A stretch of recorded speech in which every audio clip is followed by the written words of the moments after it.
plays center field.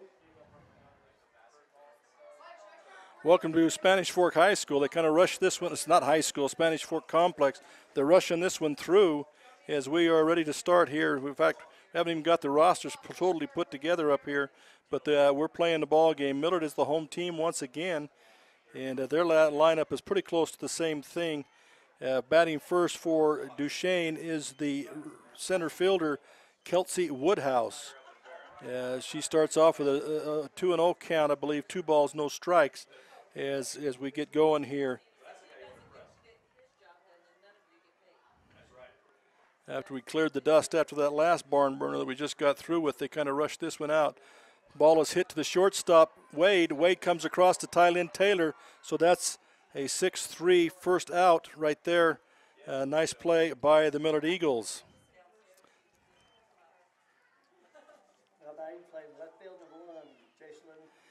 Jocelyn Leffler, the left fielder, will be up second. She's batting from the left-hand side in the back of the box. Looks to be one of the slap hitters. We'll see if she uses that form. Does walk forward, ball 1, as she walks forward trying to make that slap hit. Ball 1. Pitch again, steps forward. Called strike on that one. 1-1 now to the batter, Leffler.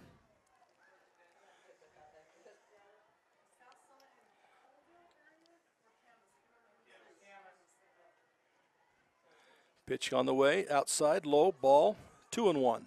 Now to Jocelyn Leffler. There are 2 Leffler girls in the game. Sierra Leffler also in the game. Jocelyn is a 9th grader. Pop up down the right. Oh, foul territory. Ball dropped in foul territory, and as a general rule, those come back to haunt you when you drop a sure out and then give them another chance to swing that bat. You never want that to happen. Sierra Leffler is a junior, so possibly sisters there. Again, Jocelyn Leffler at bat with new life now on the dropped ball in the foul territory.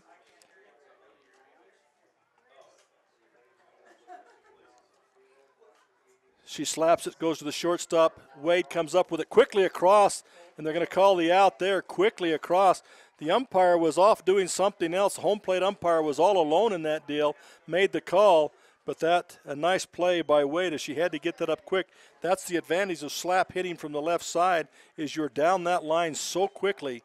It's tough to throw them out, but she does a good job there, gets the second out, and now at the bat will be Josie Crumb, the pitcher for Duchesne. Dribbles one back to the pitcher, picked up by Stevens. Stevens throws to Taylor, and that's a third out. So an easy inning, first inning for the Millard Eagles as they go down 1-2-3, and that'll be the top of the first is over and done with. 1-2-3, no score. And we'll be back in just a moment with the bottom of the first.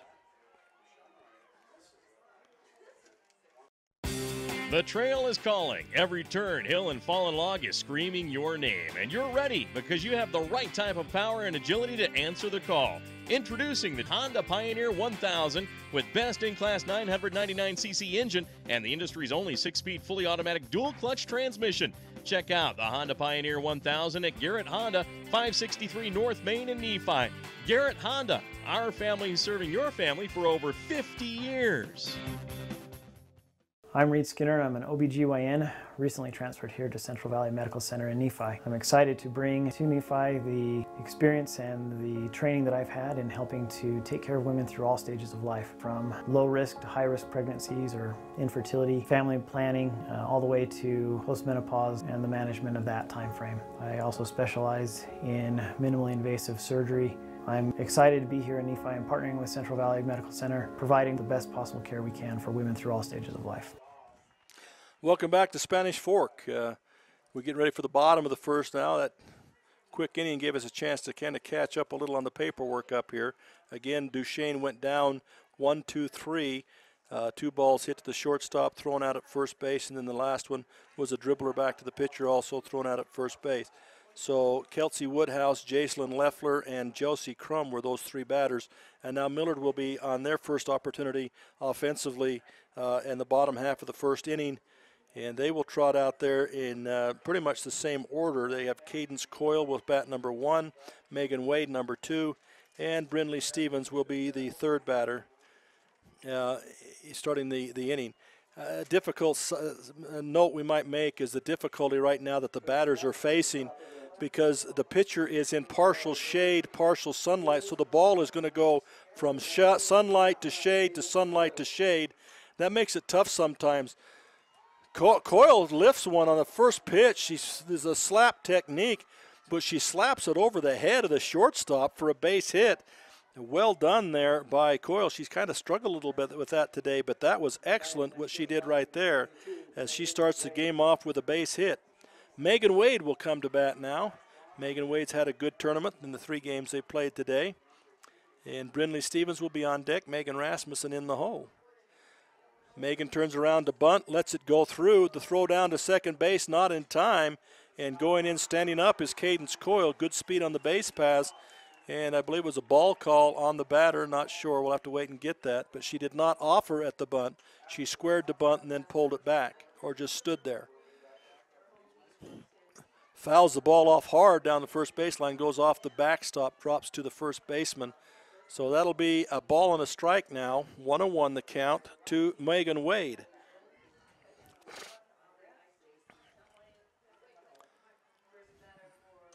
This ball is hit. This time the shortstop will get to that one as it's a lazy looper to the shortstop. Another sidelight you have to worry about here is the sun's going to become very, very difficult for shortstop, left field, and third base, and they are shielding their eyes right now as the sun's starting to set down over these trees, and until they get out there, it's very difficult right there on the left side of the field. There's a ball hit between the shortstop and third base. Shortstop does have a chance at it, but it goes through her legs into left field, and that will advance Cadence Coyle, who had to wait for the ball to clear, and that's why she didn't get to home, but she has to wait for the ball to clear, and a base hit by Brindley Stevens. So they have runners at the corners now, first and third, one away, and Megan Rasmussen up with a chance to do some damage here early in the game. Megan has hit well today. She has not hit with power. I'm sure part of that has to do with that leg from the accident. But she's still a very potent, very dangerous hitter. First pitch is low, ball 1. They do not send Brindley from first to second. They hold her. Calling signals now because Brian Wade doesn't come around to third base because of his leg situation. So they've got Brian Burston on third base right now helping to call the signals. Ball hit by Megan Rasmussen, caught deep in center field. The runner's got to go back to first. The runner has scored, but because the runner went from first to second, that's a normal out. The run will not count. Will not count. Brindley Stevens got lost out there in the melee. Nearly a home run by Megan Rasmussen. So she will be thrown. The second out is an F8, and then Brindley Stevens gets thrown out to a 6-3 because she didn't know what to do for sure. And that'll be the end of the first inning. So now there's a conversation with the coaches. Let's take a break. We'll figure it out when we get back. Nephi Federal Credit Union in Nephi offers convenient service and a variety of financial services. They're your hometown credit union that's been serving local residents for over 63 years, longer than any other financial institution in Nephi. The staff invites you to check out their incredible rates on a variety of loans and savings accounts. Nephi Federal Credit Union, 155 North Main in Nephi. Call 623-1895. That's 623-1895. Nephi Federal Credit Union, proud supporter of the Wasps this season. National Vinyl Products of Nephi has been a part of Juab County since 2004. The management and staff take pride in supporting the students of Juab High School in the game and in the classroom. The company manufactures high-quality vinyl fencing for a host of uses around the state. If you're 18 years of age and would like to join the workforce at National Vinyl Products in Nephi, please send an email to jobs@nvpfence.com. That's jobs@nvpfence.com. The entire staff and crew at National Vinyl Products wish the Wasps the best of luck this season.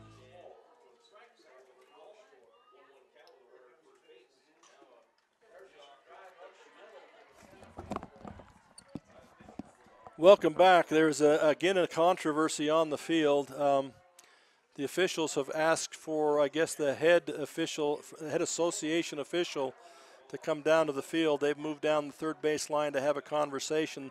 The Millard coaches talked to the officials after the play was over. The Millard team is on the field. Duchesne is ready to bat. I'm not sure what it is. I can speculate that it was whether or not the run counts, because the run did come across the plate before they threw the ball to first base on the appeal and got the runner out at first base. But I don't know if the rules have changed on this one too, but it used to be that was a normal out. If she had to go back and tag, even though that run scored, that was a normal out, force out, and it would preclude the run scoring from third base, even though that happened before the out was made. But we found out that the discussion that we had in the last ball game that we were wrong on. The girls were not ejected. They were just confined to the bench. And they've made a new rule there that you don't have to eject a person. You can confine them to the bench. Therefore, they're eligible to play the next ball game. So the shortstop for Paiute is eligible to play the next ball game. So I only bring that back up to indicate to you that there are some rule changes, and I'm not sure where we're at with this one as the discussion continues. So let's take another break, and we'll be back. Hopefully we'll have the solution when we come back. Our team works hard to shape the quality of life wherever we live and work. These values allow our team to be the go-to source for rural entities. For integrity, honesty, and technical expertise, think of Jones and DeMille Engineering. With offices in Richfield, Roosevelt, Price, and Manti, visit jonesanddemille.com or find them on Facebook. Since 1982, Jones and DeMille Engineering, your infrastructure professionals. Okay, they're going to award the run. Okay, well. Welcome back to Spanish Fork, and again, we've been overruled up here. There must be some other rule there. They're going to give the run to Millard, even though the out was made. They're going to give the run because the run scored before the out was made at first base. So it's 1-0 for the Millard Eagles somehow in all of that, as Megan Wade would have been, Cadence Coyle is the one that would have scored. Now we're back to action. Alyssa Grant, the cleanup hitter for Duchesne, hits the ball sharply to third, and up with it and making the play to first is Makayla Lunsford across to first base. That run, it counts. It's a timing play. The throwback to first is a live ball appeal, and the run scored before the live ball appeal. Another ball hit to third base. We're getting a ruling now.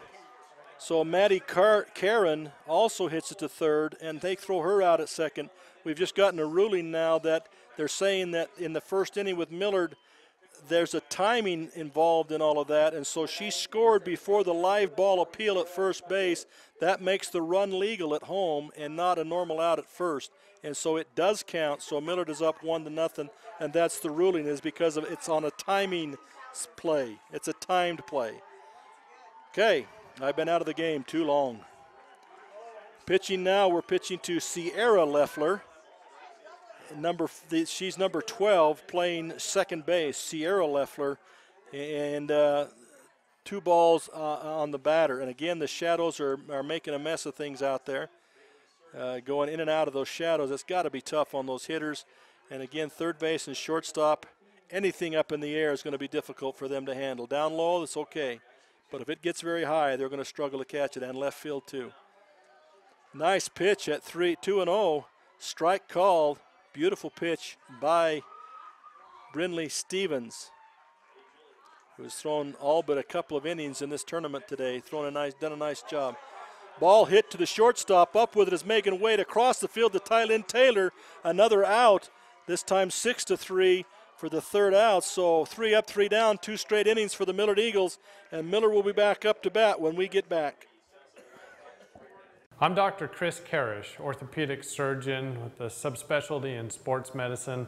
Central Valley Medical Center has state-of-the-art operating rooms and the latest orthopedic equipment to provide me with the tools to perform safe and minimally invasive procedures. I've had the opportunity to treat athletes from my own sons to the NFL. I provide a wide variety of treatments to get you back on your feet and enjoying your life. Come see us here at Central Valley Medical Center, where we can treat you as a friend and not a medical record number. The Intermountain Power Service Corporation is proud to bring you this presentation. IPSC is a community-minded company that contributes to our local schools, community organizations, and economy.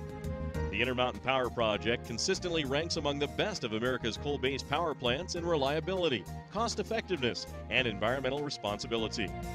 Intermountain Power Service Corporation strives for perfection and is honored to be actively involved with Delta, Millard, and Juab high schools.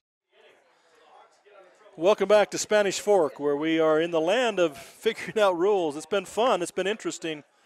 A little bit confusing at times, but the end result is at the bottom of the second inning, Millard leads 1-0, and they are coming to bat at the bottom of 2. They'll start out with Tylynn Taylor, who's had a good tournament thus far, offensively and defensively. They got Taya Owens, will be batting second, and in the hole is Makayla Lunsford. A little bit of a change in the batting order there, but not too much. The same players, just a little bit different batting order. Pitching for, and we're trying to set the field now, defensively for Duchesne, Josie Crumb is the pitcher. Emily Blanchard is the catcher, number 9. First baseman is Maddie Caron, number 8. Second baseman is Sierra Leffler, number 12. Third base is Alyssa Grant, number 14. Shortstop is the flex player, Belle Claiborne. Left field, Jacelyn Leffler. Center field, Kelsey Woodhouse. And right field, Haley Grail. The Duchesne Eagles. First pitch to the batter now, Tylynn Taylor, is called strike. Once again, the pitch a little bit outside that time. Ball, 1-1 to Tylynn Taylor. Josie Crumb, the pitcher. Taylor steps back into the batter's box. Crumb is ready with the pitch. Hits sharply to shortstop. Shortstop up cleanly with it. Comes across the diamond and is able to throw Taylor out. Nice strong arm from deep in the shortstop position. Shortstop again, number 2, Belle Claiborne, with a nice play there to get Tylynn Taylor 6-3 for the first out. Brings Taya Owen to the batter's box. Owen lines up there. Pitch is going to be down low and inside, ball 1. Again, it's been an interesting day. Started out with it hot and almost muggy, and then it got dark enough, cool enough, and windy enough that they had to turn the lights on for a while. The storm looked like it was going to come in on us. Now it's cleared back out, back to being quite warm. And the wind has kind of died down a little bit. Pitch there by Crumb is a called strike. It'll be a 1-ball, 2 strikes, I believe, now on the batter. Owen. Pitch inside, ball. And it is now 2-2, I believe. Again, the shadow's playing tricks on us out there. 2-2 the count. Pitch is going to be outside. Oh, ball called a called strike. We were wrong. Okay, now it's 2-2. But a called strike on that outside corner. 2-2 the count now. Swing and a miss by Owen. Strike 3. Strikeout. First strikeout of the game for Crumb. Owen goes down on the strikeout. As the second out in the inning, brings Makayla Lunsford to the batter's box. Makayla Lunsford playing third base today. McCall Alberto will be on deck, and Kerry Carter, getting a chance to play in this ball game, will be in the hole as the designated player.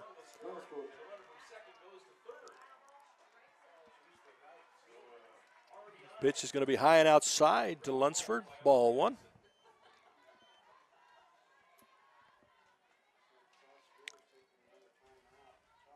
Lunsford will step back in now. Crumb delivers the pitch.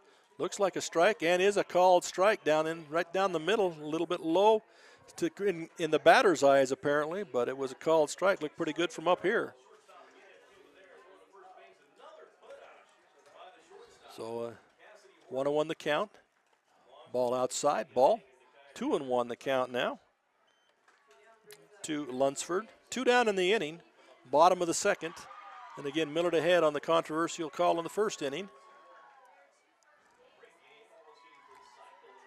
Ball inside, 3-1 now. So hitter's pitch coming now. A 3-1 count. Pitcher's got to get it in there. Do not want to walk anybody, put anybody on with a free ride. Got to come in with it. Looked like she did, and the batter stood there with the bat on her shoulder. 3-2 count now, 2 away. Steps back in Lunsford now. Crumb approach now, will deliver the pitch. It's going to be low, ball 4. That'll put Makayla Lunsford on first base on a base on balls. And it will bring McCall Alberto to the plate, batting in the 8th spot, playing the 8th position, wearing number 15. McCall Alberto. On deck is Kerry Carter, getting a chance to play today in this game. McCall Alberto stands in. Again, third base and shortstop, very difficult there in the sunlight. A big lead off of first base by Lunsford. No one even looks at it. A called strike on Alberto.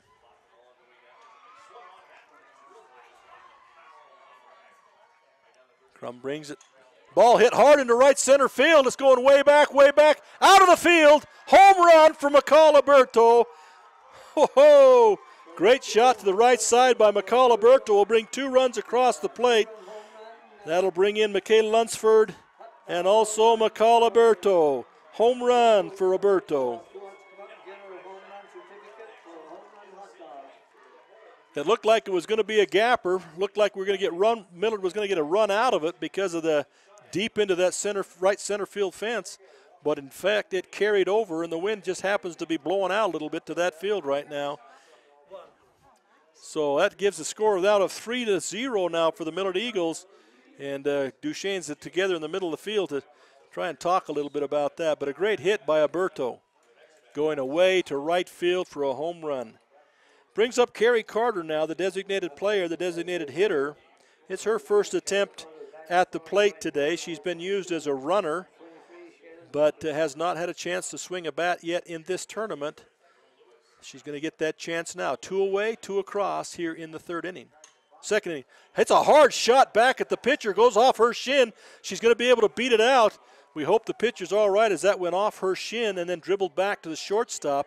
They're going to take a second and check on her. Base hit by Kerry Carter. Too hard to handle, so we'll give her a hit. Way to swing the bat. Did a great job there on the very first pitch. So they're going to check with the little pitcher. Of course, she's telling the coach, I'm just fine. Leave me alone. Coaches have to be careful, though, make sure that the players are okay. They don't want anybody getting any lasting injuries or making something worse than it really is. Pitchers are usually quite competitive, though, and so they're not going to take themselves out of a game. They're going to tell everybody they're just fine. She will stay in the game, and that'll bring up Cadence Coyle now, the leadoff hitter. Her second time up in the ball game. In the first inning, she got a single over the head of the shortstop in that slap bat technique. She turns to bunt there and almost gets hit with the ball, has to duck under the ball, and in the process, Kerry Carter steals second base. So it's a stolen ball. She actually turned to bunt, did Cadence Coyle, and then had to dodge out of the way of the ball, and Kerry gets second base. Now she's going to slap one to the infield. It's not caught, and it falls in front of the second baseman, who dives for it, not able to come up with it, and that'll be another base hit by Cadence Coyle, and it will move Kerry Carter now to third base. Valiant effort by the second baseman, but that was just in a spot nobody could get to, no matter what. It was just one of those deals. Now Megan Wade comes up. She flew out to the shortstop in the first inning, and she'll get another opportunity here with a runner in scoring position, and that's even more difficult for the third baseman. They fake the bunt, and they steal the runner down to second base, so Cadence Coyle now, and she does have the speed. If Megan Wade can get it through this infield, she could score from second base. She has enough speed to do that. 2 down. Ball outside. 1-1 the count. Excuse me, 2 balls and no strikes. I just got to keep putting the wrong fingers up. Gentleman next to me keeping me straight here. Hits the ball, but it's going to be out of bounds, foul over the fence on the right side. So it'll be 2 balls and 1 strike now. Megan Wade still at the plate. And if she can hear something in the air towards left field, the sun is so bad there might be all sorts of things take place out there in left field if she can hit one up above the heads of those players a little bit.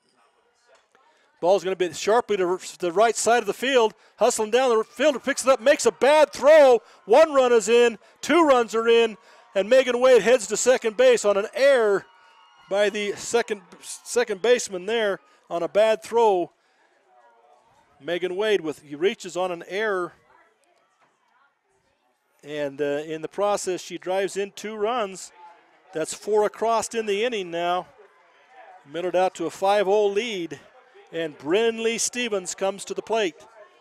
And again, Duchesne having a bit of a discussion there on the mound. The coach out there talking to him a little bit. You don't want to let this thing get away. 5 runs in the first or second inning. That's not bad. You can make that back. You just can't let it get any worse than it already is. So an error on the play allows 2 runs to score and puts Megan Wade at second base and brings Brinley Stevens, the 8th player in the inning, 8th batter in the inning for the Millard Eagles. Brinley Stevens hit it to shortstop last time and got thrown out at first base. First pitch inside, ball. Megan Wade fakes like she's going to third, does retreat and go back. Got quite a lead there, though. And it might be pretty tough to go to third base and have to, if that third baseman have to catch a throw from the catcher. She gets another big lead once again. Ball called, ball 2.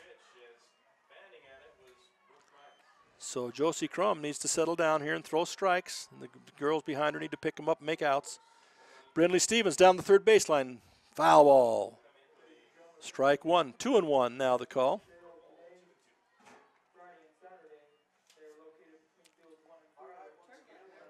Steps back in. 2-1 the count. 2 down now. 4 across in the inning.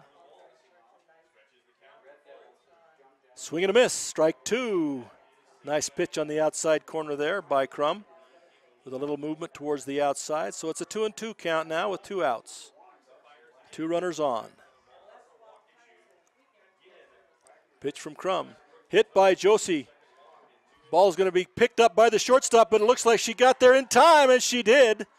She beat that one out. The shortstop is so deep in the hole that was unable to make that play. So Brinley Stevens gets a hit. That moves Megan Wade to third. And so 1 runner's at the corners now, and up to bat is Megan Rasmussen, always dangerous Megan Rasmussen, who just about got the fence last time. And in fact, as we watch out there, the fielders are backing right up to the fence in right or in left and center field. They are against the fence. They are that respectful of Megan Rasmussen's bat. She can't run well, but she can still swing that big bat. Hits the ball into right center field. It's going to be back to the fence. It'll bounce and go over. That's a break for for Duchesne, because even though 1 run scored by that ball bouncing over the fence, it kept the other runner from scoring, as Brinley Stevens would have scored had that ball stayed in fair territory or stayed in bounds. But that'll bounce over the fence. It'll be a 2-base hit, and that'll put Brinley Stevens at third. It scores Megan Wade, and it puts Megan Rasmussen at second, and she will get a runner. She will get a runner to come in for her because of her leg situation. Maggie Souders will be in. Now the coach taking a second trip in the inning to the mound. Probably, I believe you have to make a replacement with two trips to the mound in the same inning. You have to replace that pitcher. He is looking for a position change. He's called the left fielder in. She's going to get her face mask, it looks like, and the little pitcher is very dejected as she comes off, Josie Crumb. So let's take a break here as they warm up the new pitcher. Azomite Mineral Products in Nephi is using a unique deposit to create fertilizers and as a feed ingredient for customers all over the world. Their Feed Grit product, used as a feed ingredient for livestock, is gaining popularity because research has indicated its potential to improve overall animal health. Azomite can be found at your IFA Country Store, Steve Regan stores, or on their website at azomite.com. For more information, visit them on Facebook, Twitter, or the web. Azomite is excited to be part of the Nephi community and supports UAB High School athletics. Into left now, number 11, Josie Crumb. So they're just switching positions then. Welcome back to Spanish 4. We're just talking about how the change has taken place. So if you heard us as we were coming back, that's what we were talking about. They have switched pitcher. They brought the left fielder in, Jacelyn Leffler. They're going to put her in the pitching position. Crumb did go to the dugout. We weren't sure if someone new had come out into left field, but Josie Crumb did come back into left field. Were notably dejected as she went to the bench there, and a fine young pitcher, but just Millard was able to get to her today a little bit, and so the coach had to make that change. Leffler comes in, and as she warms up, looks like she's got a little bit more speed than Crumb did. I don't know about motion, but looks like she's got a little bit more speed and maybe not quite the control, but we'll see as the game goes on. Sometimes a change is all you need to drive another team kind of nuts. So she'll step in. The 10th batter in the inning, it'll be Tylynn Taylor, who started the inning off hitting to the shortstop. She hits this one to the right side of the field, right second baseman up with it, throws to first. One pitch, one out. That's the end of the inning as Tylynn Taylor goes this time to 4-3 for the third out. So she got the first out of the inning and the third out of the inning. That's not something you want to do. But Millard gets 5 in the inning to go ahead 6-0 here as we get ready for the third inning. We'll be back. The Beaver Medical Clinic has built a reputation of providing compassionate health care for residents of Beaver and Iron counties. You'll appreciate the professional services of Doctors B. Noel Robinson, Roger Smith, Wade Oakton, Lance Smith, physician's assistants Reagan Fales, Travis Hicks, and Kenneth Hussey, and nurse practitioners Robin Horton, Lindsay Cheney, Rebecca Rasmussen, and Wade Hollingshead. The Beaver Medical Clinic offers affordable health care and convenient payment options, with offices in Beaver, Milford, and Parowan. You ever look up at the stars and wonder, how do they pack all that taste into these charbroiled sliders that start for just $1? Magic. Charbroiled sliders starting at just $1. Only at Carl's Jr. and Hardee's. If you got $5, you could get like 9.96 inches of sandwich. Woo! Or you can get a real meal with a charbroiled double cheeseburger, dog, fries, and a cookie. The $5 All-Star Meals, only at Carl's Jr. and Hardee's. Welcome back to Spanish Fork. Just quickly an update on the other ball game that's going on in the 2A division. You've got Paiute and Altamont, and Altamont, yes, is ahead 4-1 in the second inning over there, as Paiute is trying to continue with their winning streak and move farther into this tournament. This one, we'll go to the top of the third inning now, and Duchesne will come to bat. They'll be the bottom third of their order as they've gone down in order the last 2 innings.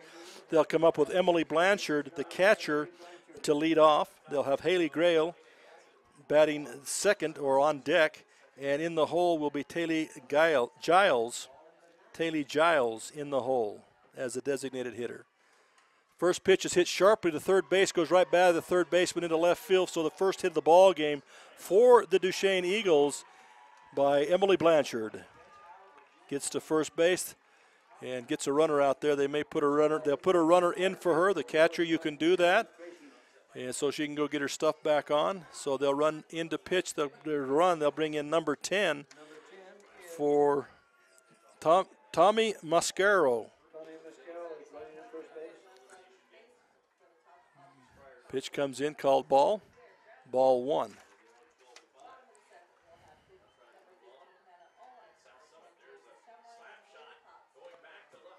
Ball hit down the left side, foul ball by Grail, Haley Grail.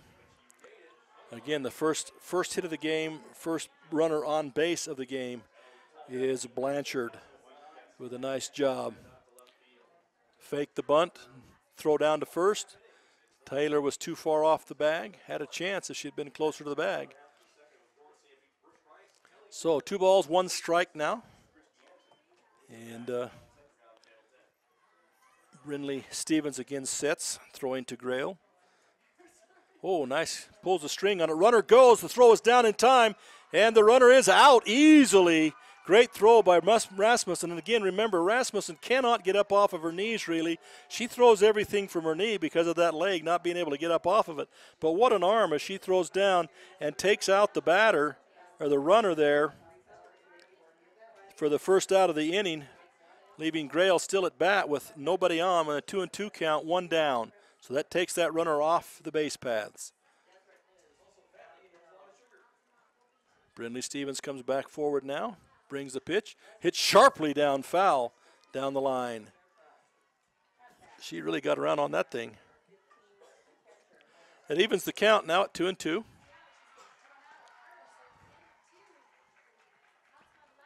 And with that sun where it's at, that third baseman really has no time to react when the ball's coming their way. It'll be on her before she ever sees it. Fouled back against the screen.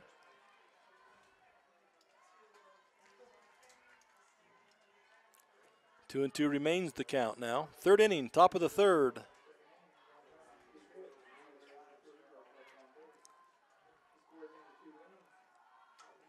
Ball's hit deep into center field. Makayla Berto's working for it, works over to it, and drops it off the edge of her glove. Almost drops it over the fence. It does hit the fence and come back in. Again, she had that in her mitt, popped out, hit the fence, and if that pops out, it's not a home run, it's a 4-bag error. But it still gets you all 4 bags. So that brings the runner at second base now, is Grail at second base. Got to get both hands up there. The sun was a little bit in her eyes, but she did have that in her glove, so can't be the excuse. Now a runner at second, and Taylor Giles comes to the plate. Giles hits it sharply to right field. It'll go clear into right field. It'll be stopped there. That will bring a run in. And Duchesne on the board. Throw into home plate. Not wise. Throw back to first base. Not necessarily wise. Able to get her done. But that will score a run for Duchesne. The bottom half of the order, bottom third, is getting it done. And Giles gets a single and an RBI there to bring 1 run on the board for Duchesne. And it goes back to the top of the order now, Kelsey Woodhouse. First time up, she hit a shot to shortstop and was thrown out at first base. This time she's going to hit a pop. Short center field, not able to pick it up as a second baseman. Center fielder was too far out, and so a bloop single off the glove of the second baseman who nearly made the play, but not quite able to come up with it. And she gets a hit there, moving the runner Giles to second base now. Runners at first and second, 1 away. And the batter, Jacelyn Leffler, who is now the pitcher, comes to the plate, and she's the left-handed slap hitter. She hit it to shortstop last time and was thrown out at first base. Ball outside. Now Millard can rotate their coverage. They go there. They're going to cover third base with the shortstop. They bring third base in, first base in, and they can cover it up that way. Thinks about swinging. Ball 2. So ball 2 to Leffler. Puts her in the driver's seat here now. Slaps it, goes to first base, second baseman. She bobbles the ball, makes a bad throw to first even after the runner had gotten there. And so the run will come in. So she bobbled it first. Probably should have held it at that point, then tried to make a quick throw to first. It was already too late, but she tries to make that throw, misses an error there, and allows the runner, Giles, to come in from second base. Woodhouse goes to third base, and Leffler now makes it on an error, makes it to second base. So 2 runs across, and 2 runners on, second and third, and only 1 out in the inning. You come to the plate now with Josie Crumb, was the pitcher, now playing left field, Josie Crumb.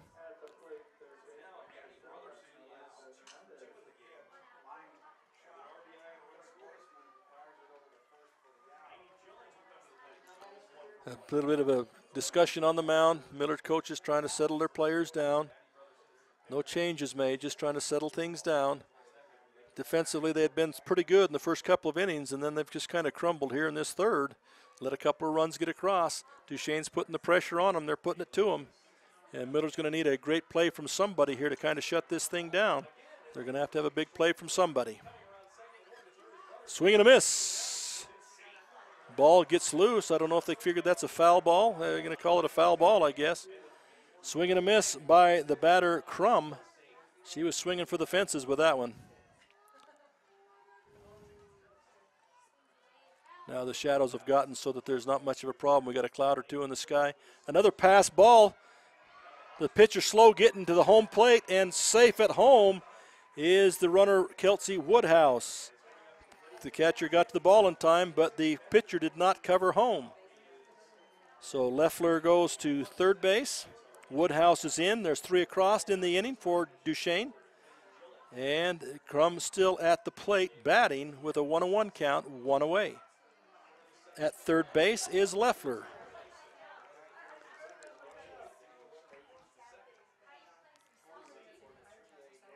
Pitch inside, called strike on the inside corner. 1 ball, 2 strikes now.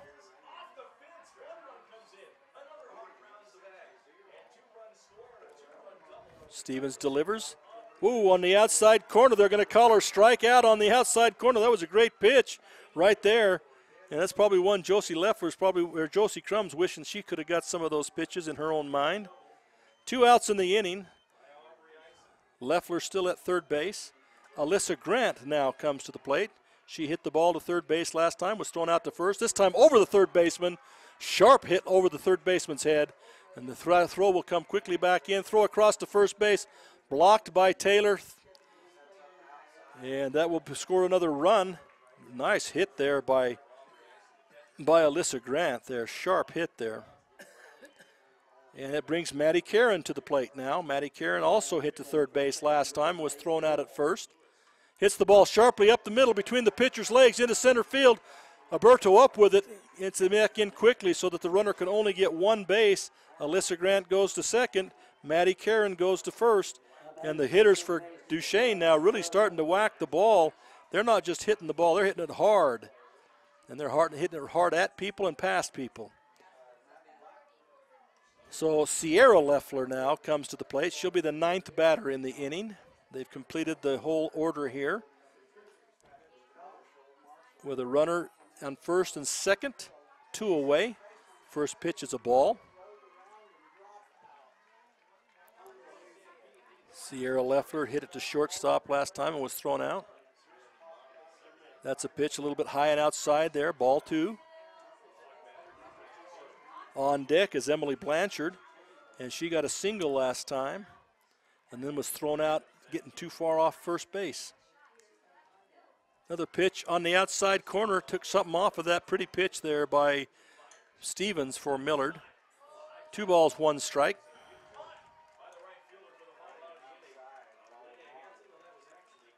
Ooh, another one right there in the same spot, strike 2. She's throwing a little off-speed thing on the outside corner. Got just a little bit of movement, but plenty of difference in speed. And it's been sweet the last 2 times, and it has frozen Leffler. So it's a 1 ball, 2 balls, 2 strikes, 2 outs here, and 2 on here in the bottom of the third, top of the third.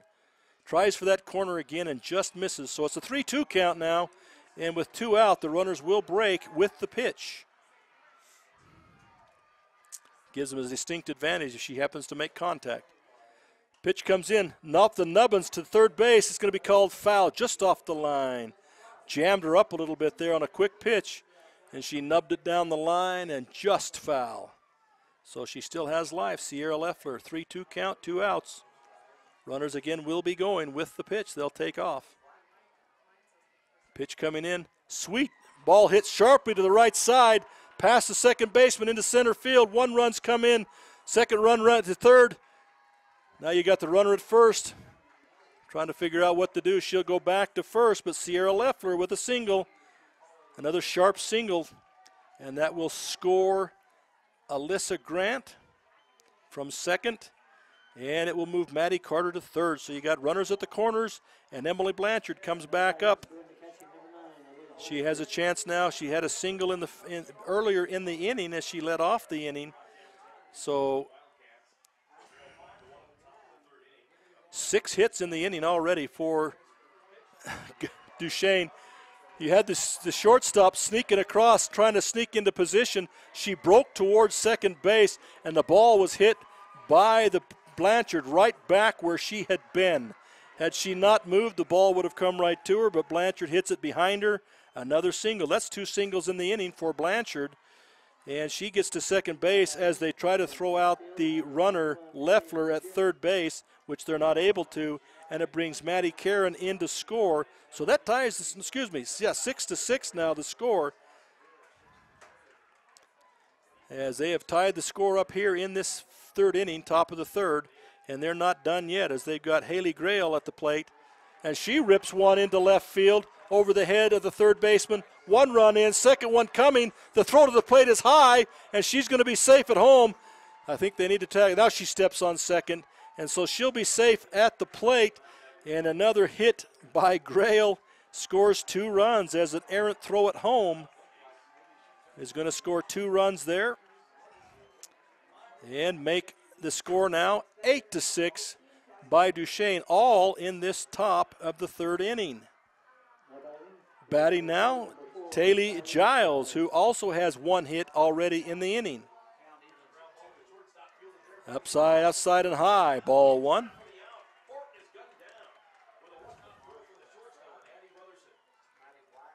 Steps back in, Giles. Pitch on the outside, ball. 2-0.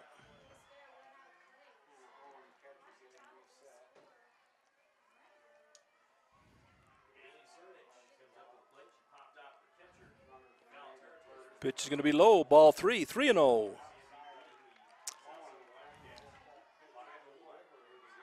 Again, Taylor Giles, the batter. She got a hit earlier in the inning. Hit deep into center field. Makayla Berto is there, falls over the fence. It's a home run by Giles. So a 2-run home run by Giles brings in Grail. And she has 2 hits in the inning, has scored 2 runs, and has 3 RBIs. What an inning for Giles. And it's been the bottom half of the bottom third of the lineup that's done a huge chunk of the damage here for the Duchesne Eagles. That was a heck of a hit into right center field. So we'll go back to the top of the order. Kelsey Woodhouse, who also has a hit in the inning. As the Duchesne has put up all 10 runs here in the top of the third inning. All 10 runs, and a lot of those with 2 outs. So they've done well here. They have gotten to the pitcher, Brindley Stevens, and they are just tattering her all over the place. Everything that's hit has been hit hard. High and outside ball, 1-1 the count. Still 2 down. They've scored 6 runs now with 2 outs. She turns to bunt. The bunt is down successfully. No one covering first. The throw goes into right field, and the runner falls down trying to turn around the base. Luckily for Millard, so she only gets a single out of that. Not really a single. I mean, the bunt was a good one, but there was time to throw her out, but the second baseman was slow getting to the bag, and so she beats it out. And that puts another runner on base and brings Leffler to the plate. She reached on an error on the second baseman earlier in the inning. She, again, left-handed batter using the slap technique. Not afraid to bunt and run as fast as she is. Stands up in the box. Hits it hard. It's up in the air. Shortstop going back. Wade finally stops the bleeding here as she's able to catch the ball. And after all of that, after 10 runs in the inning, they finally get out of the inning, does Millard. But they go in with a 6-0 lead. They come out with a 10-6 deficit. We'll be back with the bottom of the third inning here in just a moment. Coming to the Juab County Fairgrounds this August is country group Restless Heart in concert. Get tickets now at juabcountyfair.com. Get advance tickets now for Restless Heart in concert at the Juab County Fairgrounds at 7:30 p.m. on Thursday, August 9th. 4 seating is just $30. Reserve seating $20. Get your tickets now at juabcountyfair.com. Don't miss Restless Heart in concert August 9th in Nephi, Utah. Get tickets at juabcountyfair.com.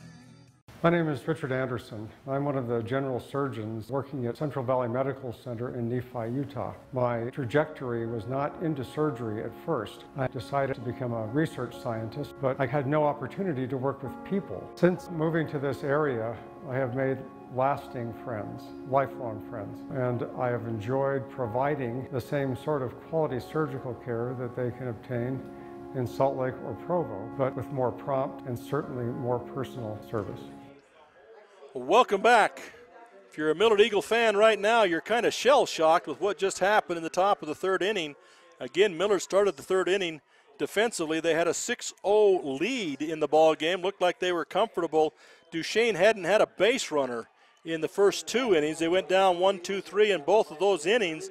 And then all of a sudden, the gates opened up, and they threw 10 runs on the board with 9 hits. They used 12 batters in the inning to take control of the ball game. They're now up 10-6 here in the bottom of the third inning.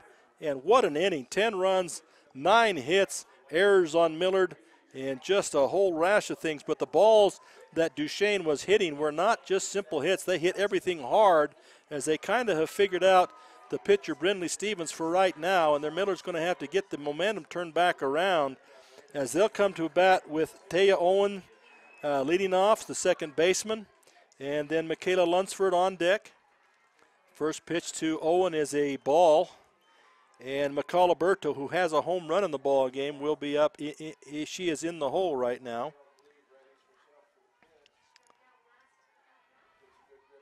So Owen, ball inside, ball 2. And pitching again, Jacelyn Leffler came in last inning with 1 pitch, got the last out of the inning as they pulled Josie Crumb and put her back in to switch them from left field to pitcher. As we marked, Leffler has a little bit more speed, it appears, in the ball that she throws. She's struggling with control. That's 3-0 now. A little more speed than Crumb did, not quite the motion it looks like, but control right now the issue. And she throws that one. Oh, yeah, that's got to be a strike. The batter took off to first, but that had to be a strike. That was a beautiful pitch right there. So 3-1 now to Owen. She works fast, does Leffler. She works fast from the mound. The minute the pitcher steps in the mound, she's coming with the ball. So the batters have got to step in and be ready as they get in the box, because she's ready to throw, and she starts her motion almost immediately when they step in. 3-2 count now. Swing and a miss, strike 3. So what looked like was a walk to Owen turns out to be a strikeout. Nice pitching by Taya Owens. And like I said, these Millard batters better get their heads on, because as soon as they step in, they better be ready, because she immediately comes to the plate with that pitch. There's no time to sit there and dance. To the plate now is Makayla Lunsford, who had a base on balls last at bat. She steps in, the pitch comes. Nice pitch on that outside corner, strike 1. So the cobwebs that Leffler may have had with the first batter throwing 3 consecutive balls now is nothing but strikes now. The ball hit high in the air. It's going to be out of bounds apparently, though. It does come down in play. Well, foul. No one able to get to it. So it's 1-1, 2 strikes now. 0-2 as Leffler throwing nothing but strikes since that first batter in the third inning there. She only threw 1 pitch in the second inning. It was hit to the right side and got the runner out for Millard. So 1 pitch is all she threw there in that second inning. Now another strikeout as she throws one down the middle, and she must have a little action upward on the ball as they're swinging right under the ball now. Lunsford and Millard now went from a team looking like they were all confident. They don't look very confident right now as they're walking to and from the batter's box. They're not out of this by any means. 4 runs down. It's only the third inning. They need to get something going here. McCall Alberto comes to the plate. She did have a home run last at bat against the other pitcher. Crumb has not faced Leffler yet. Ball high and outside. That breaks a string of about 8 or 9 pitches straight that were all strikes. Alberto hits one now up over the second baseman's head, just over her reach into center field to the edge of the grass. Just too much for the second baseman, just over her outstretched hands, so she gets another hit in the ball game as she gets to first base. That will bring up Kerry Carter. Last time Kerry Carter batted, she hit a sharp one right off the pitcher's thigh and was able to eventually score in that inning. So Kerry Carter now up with Makayla Alberto at first. She hits one to the shortstop. Shortstop is able to range over and catch it. So that's a quick inning for the Millard Eagles. After spending all that time out there defensively, you don't really want to come up and go 1, 2, 3 to end an inning, but that's what they've done. So they'll take back onto the field, and we'll be back with the top of the fourth inning when we return.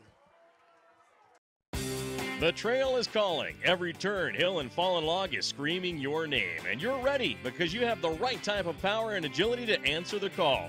Introducing the Honda Pioneer 1000 with best-in-class 999cc engine and the industry's only 6-speed fully automatic dual-clutch transmission.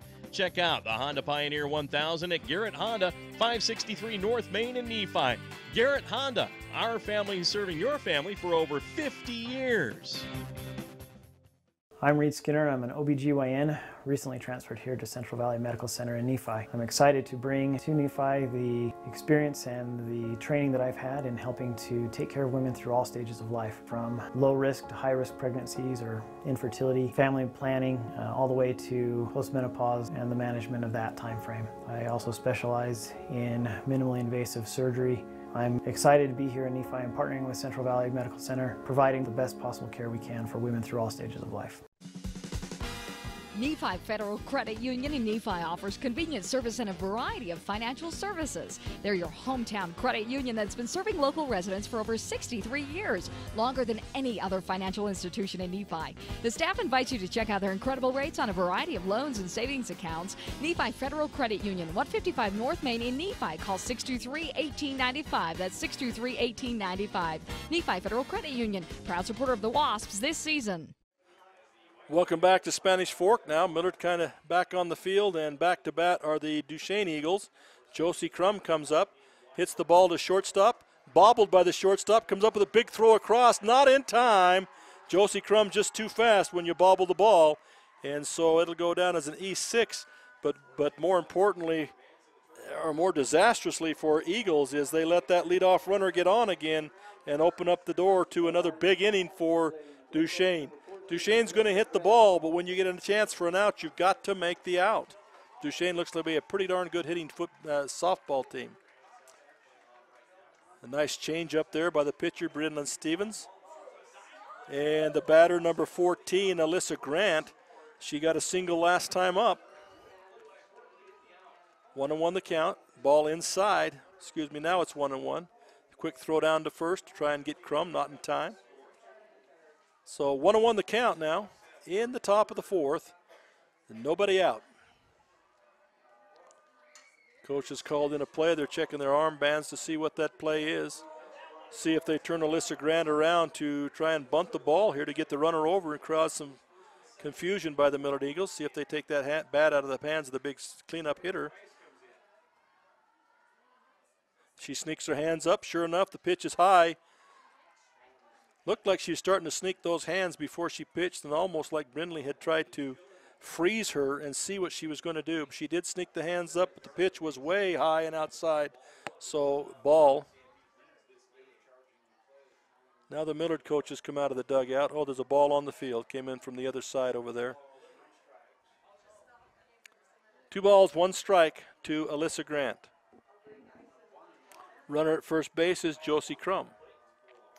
Pitch from Brindley Stevens, hit up the middle, hits past the shortstop. Crumb is not able to advance as Makayla Alberto comes up with it quickly and puts it back in. So another hard single, this time by Alyssa Grant. And that puts 2 runners on now with nobody out. And it brings Maddie Karen to the plate now. Maddie Karen, and she has a single in her last at-bat. And again, the balls that they're hitting are crisp and hard. They're not just lazy singles. Pop up behind the plate. Catcher does make the play. Good job by Rasmussen as she struggles with that foot, was able to get up and get turned around in time. Didn't have to go a long ways for it. Makes a great play. So that's an F2 for the first out. Now we come up with Sierra Leffler, the second baseman. And she has 2 singles so far in the game, 2 for 2. Hits the ball to the shortstop. Tags one player across the field to the other. Double play by Megan Wade to Taylin Taylor. And that's the big play that we were talking about, that Millard needed some kind of a big play to get their emotions back into it.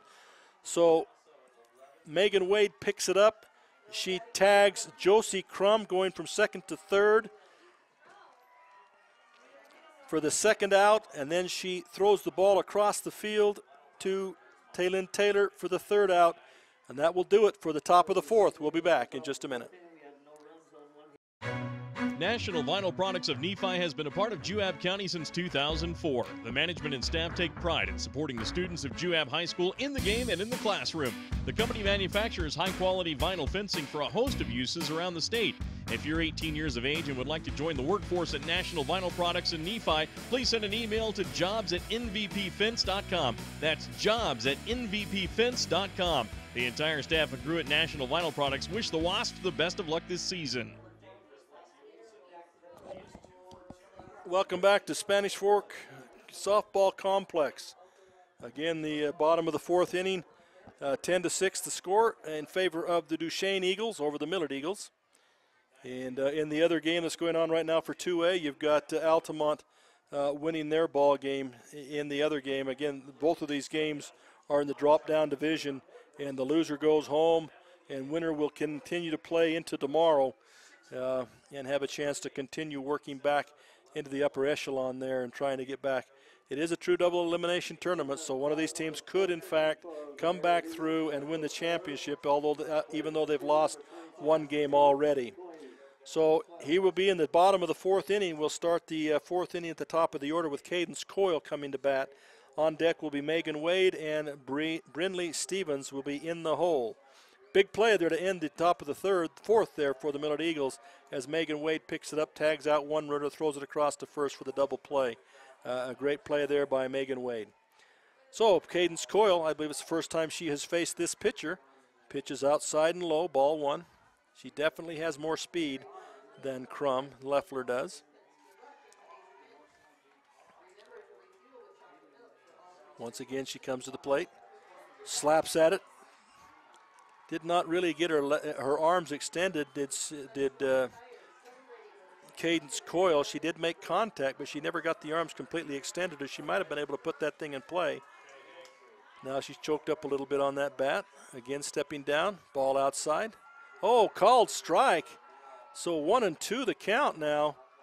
She needs to crowd up on that plate. If they're going to call that corner, she's got to get up on that plate so she can reach that ball, especially where she's choked up like she is. Slaps it back against the screen. She's just kind of dropping that bat head instead of coming through the ball. She's kind of dropping that bat head just before she makes contact. She's just kind of dropping the bat at the ball instead of slapping that bat at the ball. She's still alive, though. 1 ball, 2 strikes. Pitch coming. Slaps it down the third baseline. Third baseman up with it, but batting from the left side. That's why you do that technique. Is even though the third baseman fields that thing quickly, by the time you hit the ball, you're halfway to first base. It's pretty tough to get them out, and it works to a T right there. Cadence Coyle makes it work for her as she's going to get base hit there, and she's standing at first with Megan Wade at bat. Ball hit hard into center field, back against the fence, bounces up against the fence. Now they're going to send the runner from third to third. She's going to get there in time, and on the throw it allows Megan Wade to go to second base. So a nice hit by Megan Wade. In fact, it looked like it was going to be a ground rule double, but it jumped up and caught the top of the fence and dropped back in play. So a nice job there by Megan Wade as she hits the double there, moving Cadence Coyle to third base and bringing Brindley Stevens to the plate with nobody out and 2 runners in scoring position. Going to be called inside, ball 1. Brindley Stevens has a couple of hits in the game so far, both on Crumb, though, I believe. And Megan Rasmussen will be on deck. Brindley Stevens up high in the air. Looks like it's going to get behind the screen. Oh, no. It drops down just inside the screen, and the catcher makes the play. Good job by the catcher for Duchesne, Emily Blanchard. That looked like to everybody in the world that was going to be off the screen or behind the screen, and she stayed with it and made the catch. Good job by Blanchard. So the first out of the inning, we bring up Megan Rasmussen here. And again, the opposing coach, this may be something you look at and think, yeah, at some point in time, maybe you want to put her on. You got first base open, and she does have that big bat. Checks her swing, still calls it a strike. Don't know if it's on the ball in the position or the check swing. Either way, it's a strike against Megan Rasmussen. Taylin Taylor is next. Megan Rasmussen, just a flare to the right side. Diving attempt once again by Blanchard. She's doing a heck of a job back there. Just can't quite get to it. As she was fearless as she's diving into the cement wall as she's trying to make that catch. She's going right into that cement wall and still went for it. You can do that when you're young because you can recover from it. When you get older, you don't do that. So Rasmussen with 2 strikes on her now. Hits the ball high and deep. Not going to be deep enough, though, but they should get a run here. The ball is caught. The throw is coming home. Well offline. Takes a bad bounce. And Megan Wade will not be able to come in, but Cadence Coyle does come in on the fly ball to left field. So that's an F-7 for the second out. They do get 1 run out of it. 7-10 now for Duchesne. They still have a runner in scoring position as Megan Wade advances to third. They have Tylynn Taylor, who also has a home run on the day, so she's capable of launching one out of here. She's now at the bat. Ball is inside, called strike, however. Strike 1.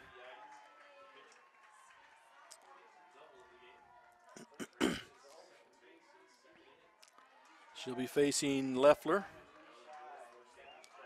Ooh, reaches out and grabs a pitch on the outside part of the plate.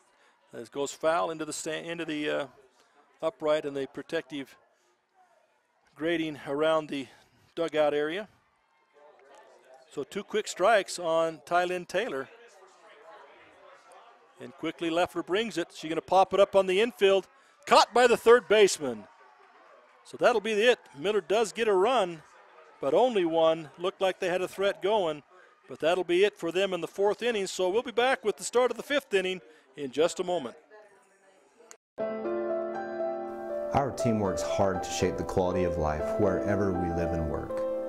These values allow our team to be the go-to source for rural entities.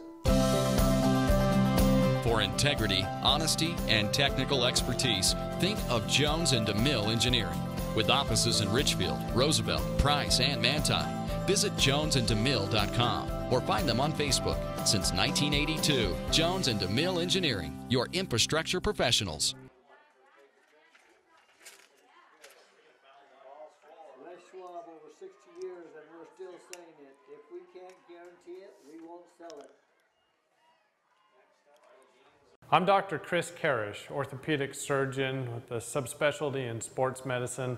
Central Valley Medical Center has state-of-the-art operating rooms and the latest orthopedic equipment to provide me with the tools to perform safe and minimally invasive procedures. I've had the opportunity to treat athletes from my own sons to the NFL. I provide a wide variety of treatments to get you back on your feet and enjoying your life. Come see us here at Central Valley Medical Center where we can treat you as a friend and not a medical record number.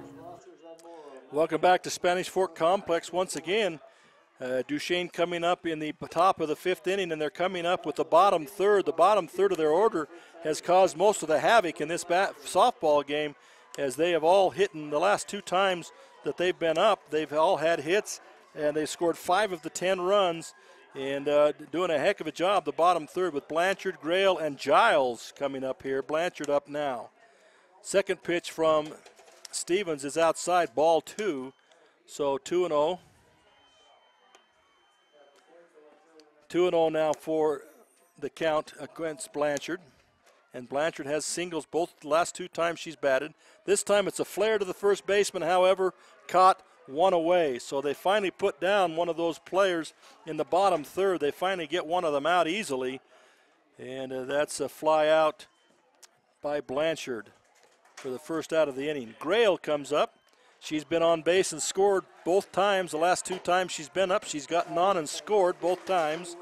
Followed by Taylor Giles, also has gotten up and scored both times, including a home run the last time up. First pitch from Stevens, a called strike on the inside half.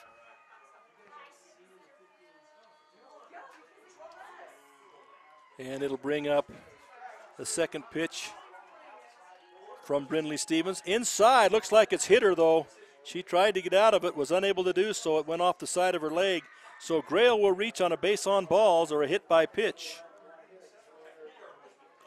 She'll be on first base now, and it'll bring Giles to the plate. And again, last time up, Giles laced a 2-run home run into center right field.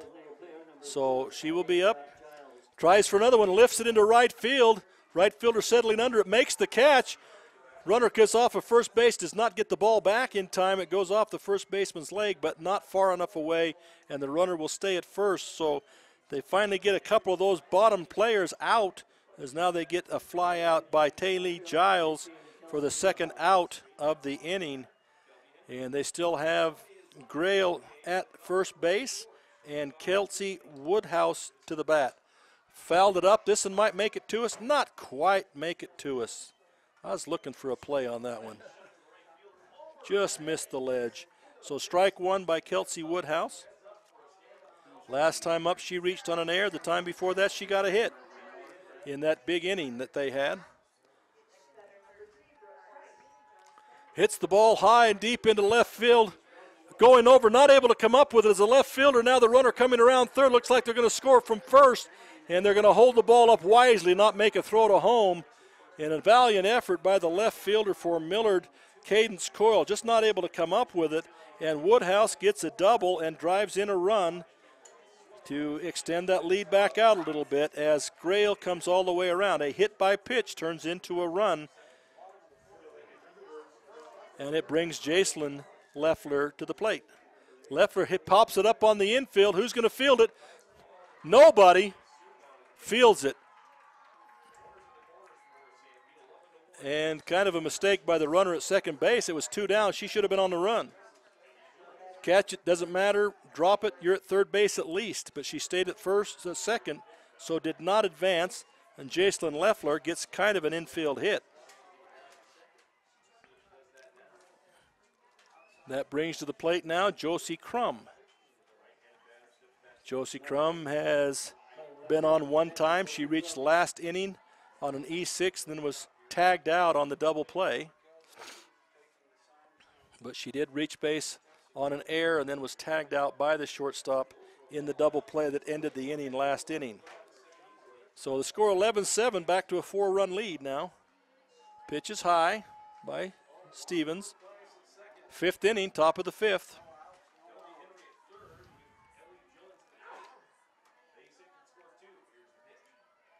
Now the pitch coming to the home plate.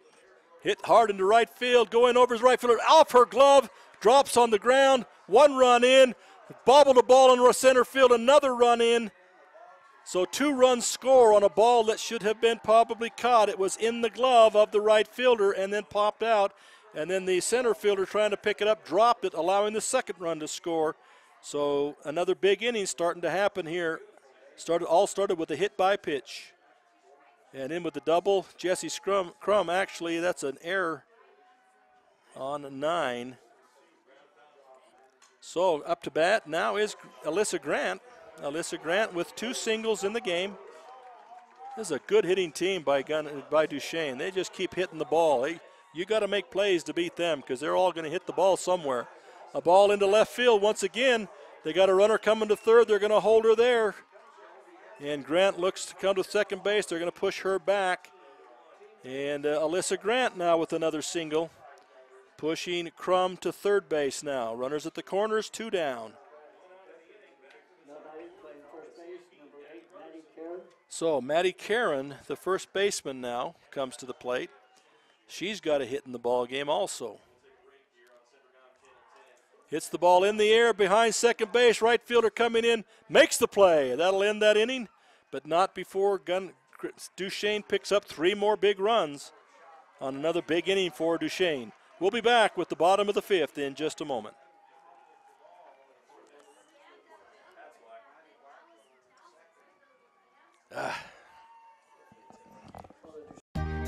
The Intermountain Power Service Corporation is proud to bring you this presentation. IPSC is a community-minded company that contributes to our local schools, community organizations, and economy. The Intermountain Power Project consistently ranks among the best of America's coal-based power plants in reliability, cost-effectiveness, and environmental responsibility.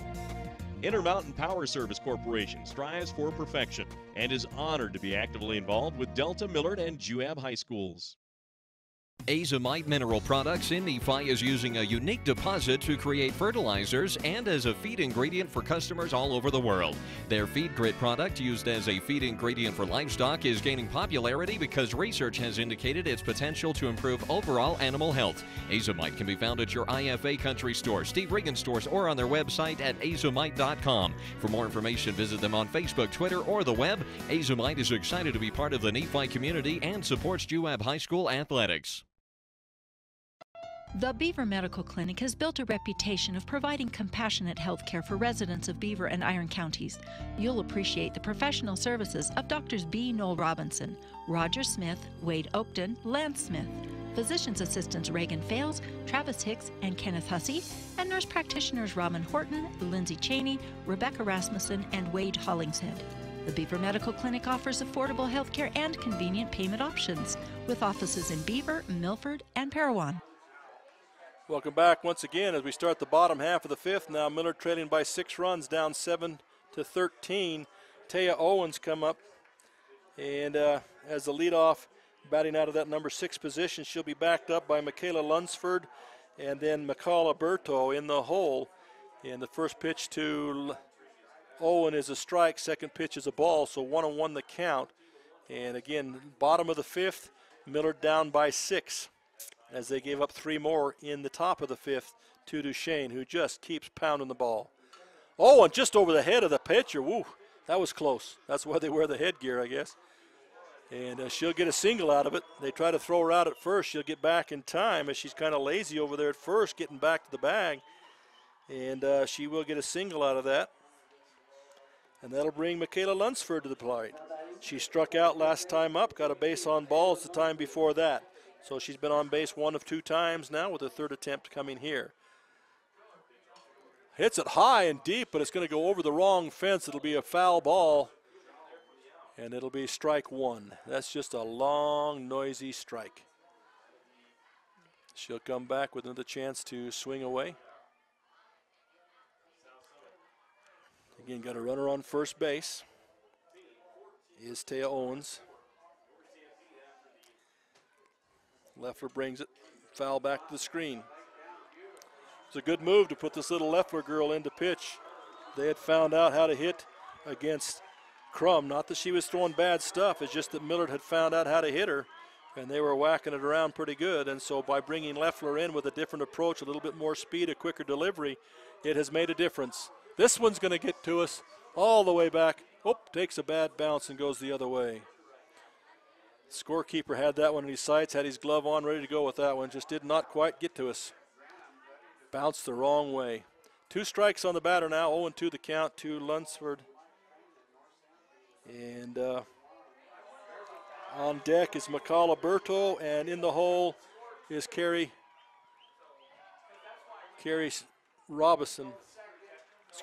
Carter. And another hit foul ball there by Lunsford down the 3rd base line. She'll get to swing away once again. The pitch, inside ball. Whew, that was close. Throws it down to second base. 1 ball, 2 strikes now.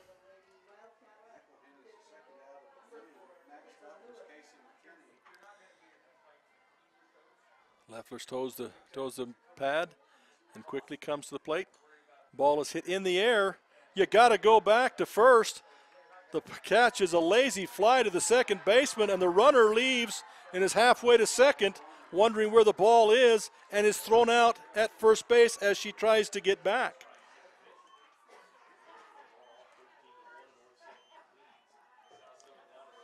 So that'll be 2 outs in the inning a double play there, and brings Makayla Berto to the plate with nobody on and 2 down in the inning.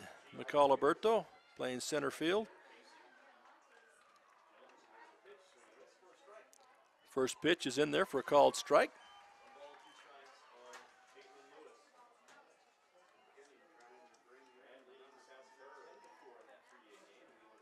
Second pitch inside, called strike once again.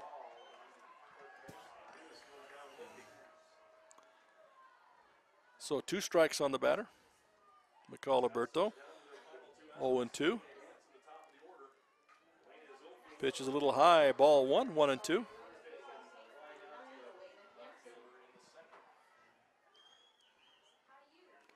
Taking the signal from the coaches. Steps up to the rubber now and brings the pitch. Low and inside, ball 2, 2-2 now.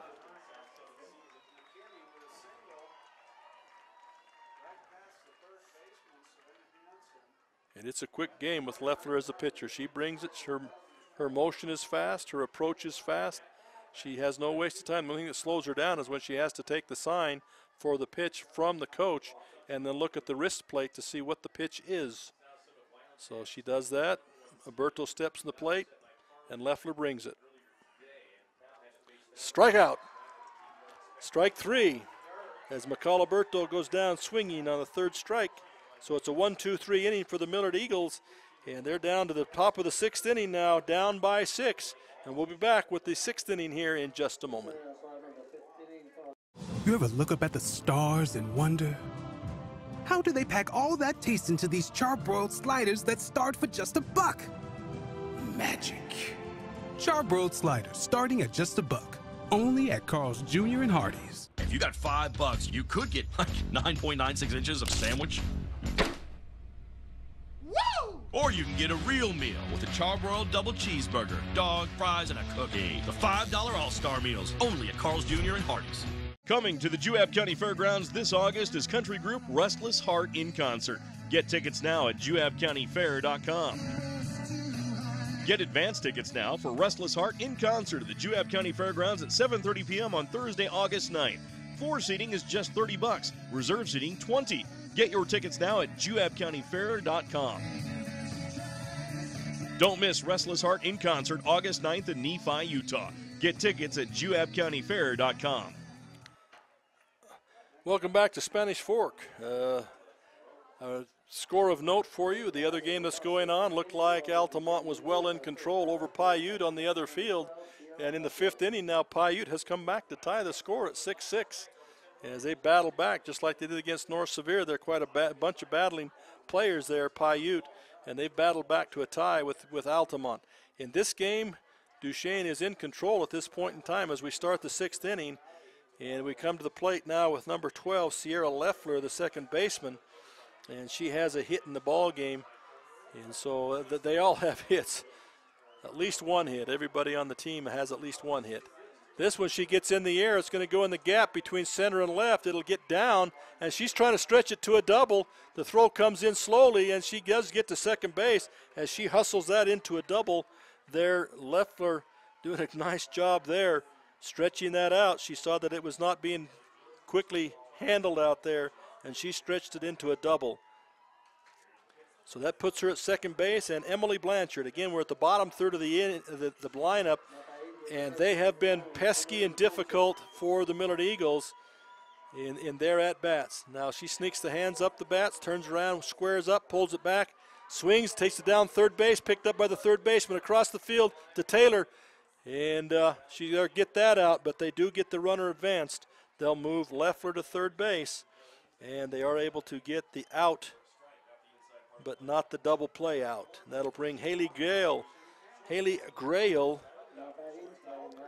to the plate, and she has been on all 3 times and scored 3 runs.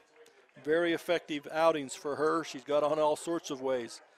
She's got on with a single, a home run. She got on with an error, she got on with a single, and she got on with a hit by pitch, and all 3 times she has scored. Now she has a chance to knock in an RBI right here. Pitch is outside, ball, 1-1 the count to Grail. Haley is the right fielder.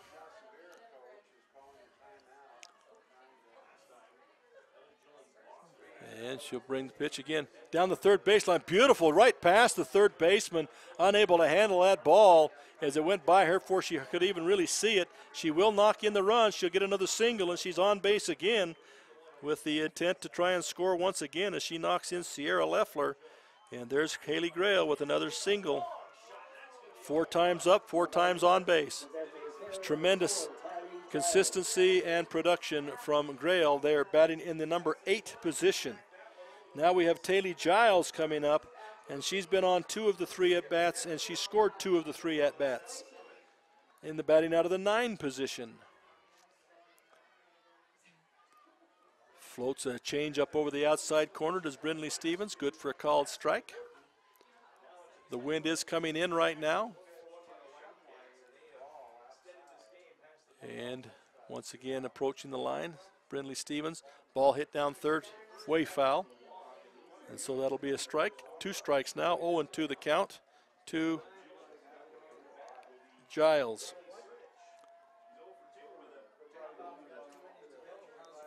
Little pitcher for Millard's really had to work here. Laced the ball to right field, just reaches out and taps the ball. The umpire is going to call that, I believe, foul through his hands in the air.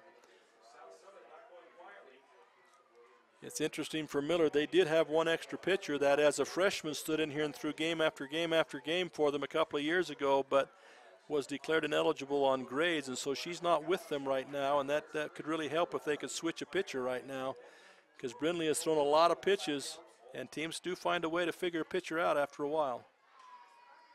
A dribbler down to third baseman, out at second. A nice play by the second baseman to catch that and pirouette and touch the base. An athletic play there at second base for the Millard Eagles by Taya Owen to get the second out of the inning.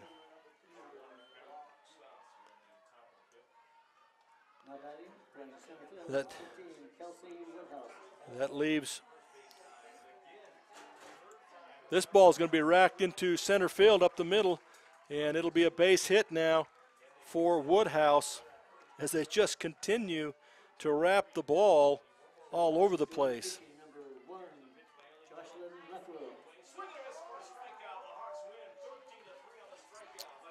That'll bring up the left-hitting Jacelyn Leffler, and she's done well with that left-handed swing.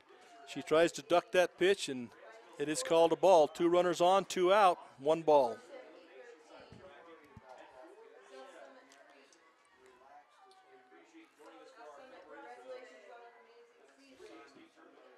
Next pitch hit by the little lefty. First second baseman up with it. Makes the play to first base. They call her out. They had to check and see if the first baseman had actually caught the ball. She kind of cradled it as it was a tough play with Leffler coming hard down that line with that left-handed batting. But they do call her out, so that will be the 3rd out of the inning. And not before they do pick up another run, though. 14-7. They're up by 7 now as we go to the bottom of the 6th. We'll be back in just a minute. My name is Richard Anderson. I'm one of the general surgeons working at Central Valley Medical Center in Nephi, Utah. My trajectory was not into surgery at first. I decided to become a research scientist, but I had no opportunity to work with people. Since moving to this area, I have made lasting friends, lifelong friends, and I have enjoyed providing the same sort of quality surgical care that they can obtain in Salt Lake or Provo, but with more prompt and certainly more personal service. The trail is calling. Every turn, hill, and fallen log is screaming your name. And you're ready because you have the right type of power and agility to answer the call. Introducing the Honda Pioneer 1000 with best-in-class 999cc engine and the industry's only 6-speed fully automatic dual-clutch transmission. Check out the Honda Pioneer 1000 at Garrett Honda, 563 North Main in Nephi. Garrett Honda, our family serving your family for over 50 years. Welcome back once again to Spanish Fork, Utah.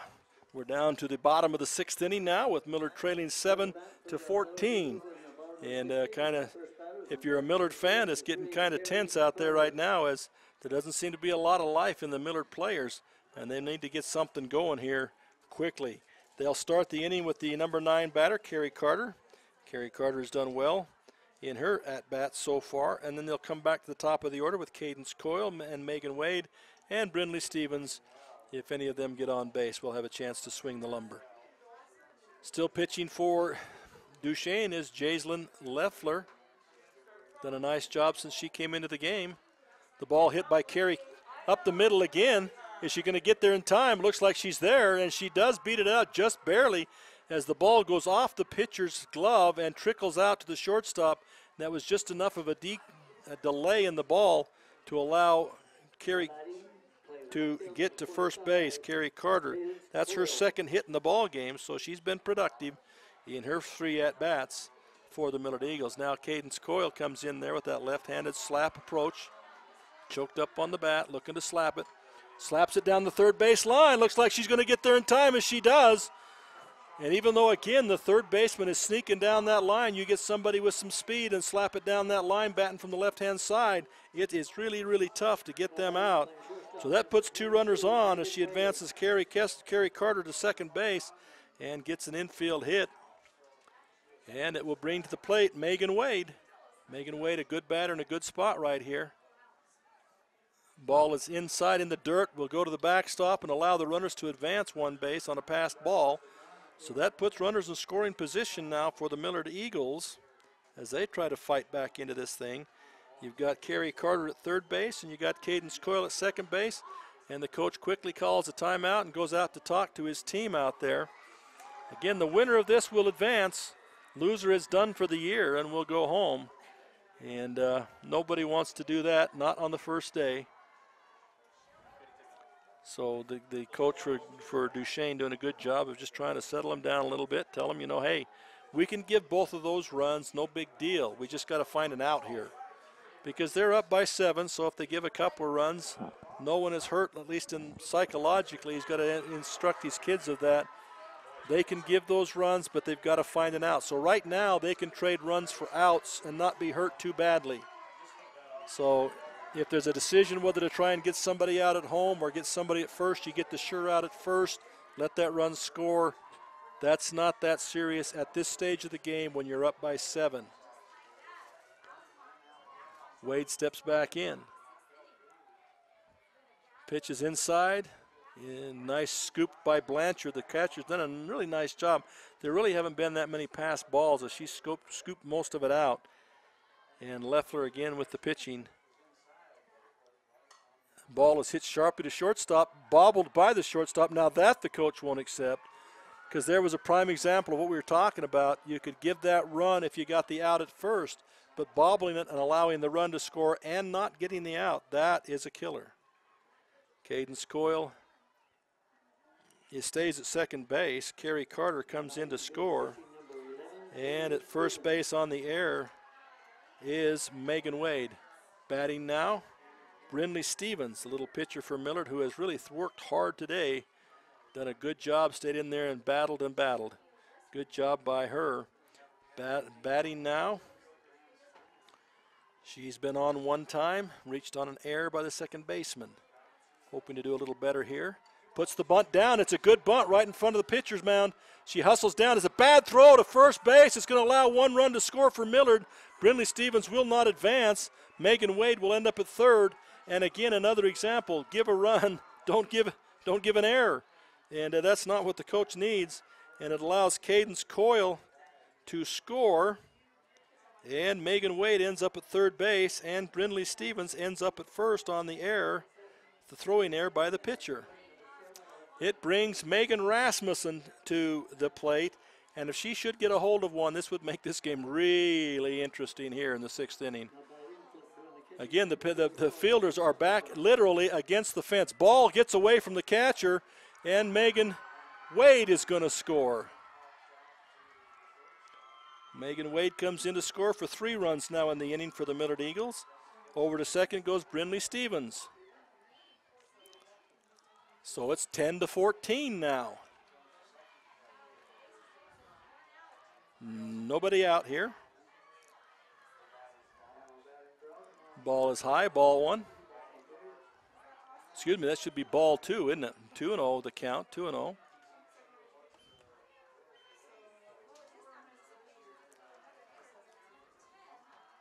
Ball 3 now, ball in the dirt. Megan Rasmussen patient with that pitch, ball in the dirt. Be interesting now, will they give her the green light or will they tell her not to swing with 3-0? She's one of those batters you might give the green light to, figuring that little gal's going to throw it right down the middle and she could get rid of it. We'll see what they've coached her to do.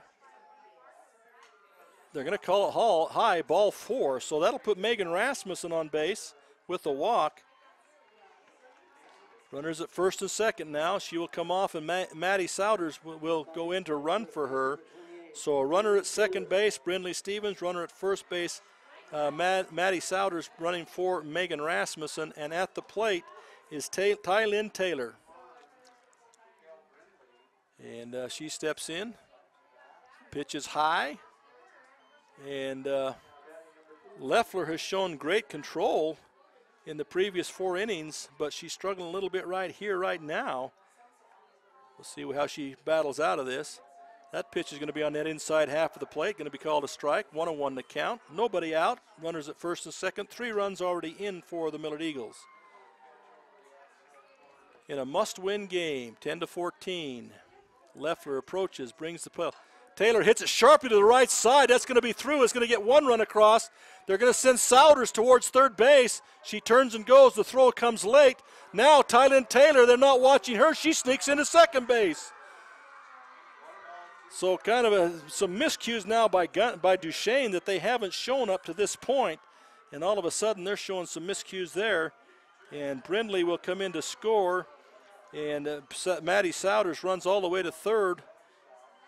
And Tylynn Taylor with the single ends up at second base on the throwing decision.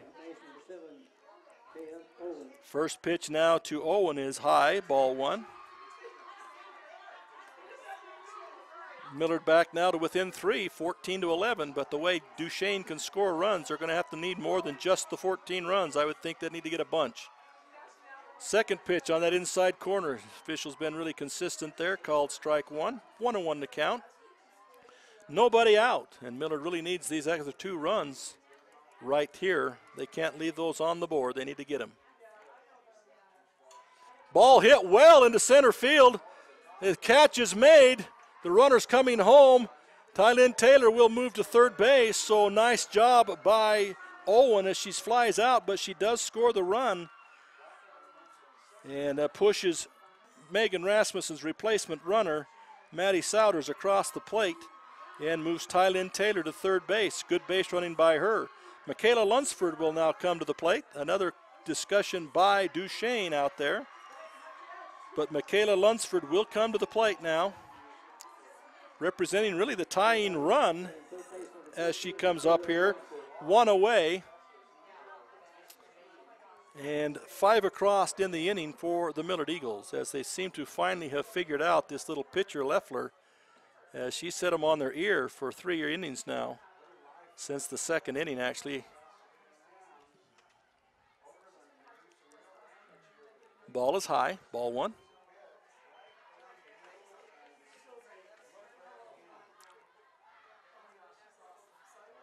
Steps back in the box again. This is Makayla Lunsford.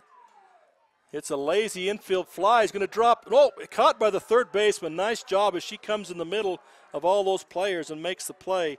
So a good job for her. She didn't quit. Looks like they were going to stop and let the pitcher try to catch that, but she wasn't going to get to it.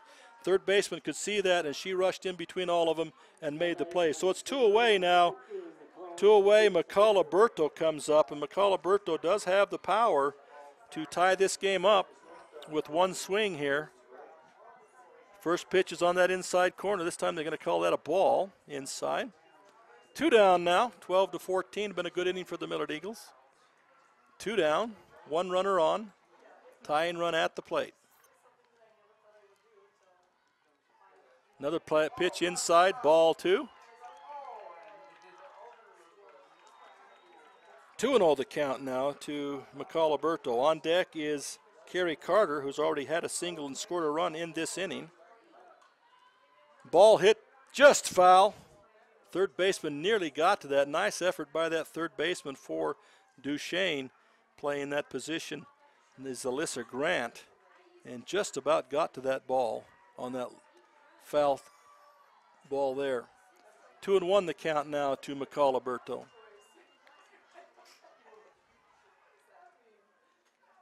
Ooh, looked like a pretty good pitch. Must have been a little bit low. 3-1 now the count to Makayla Berto.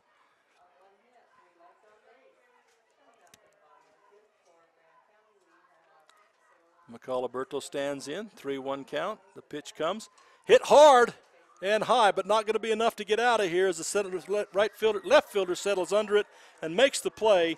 So that will end the inning for the Millard Eagles, but not before they throw 5 runs across the plate and get this game back to a close position. And so they use 9 run batters in the inning. The score is now 12-14 as we advance now to the 7th inning. We'll be back in just a moment.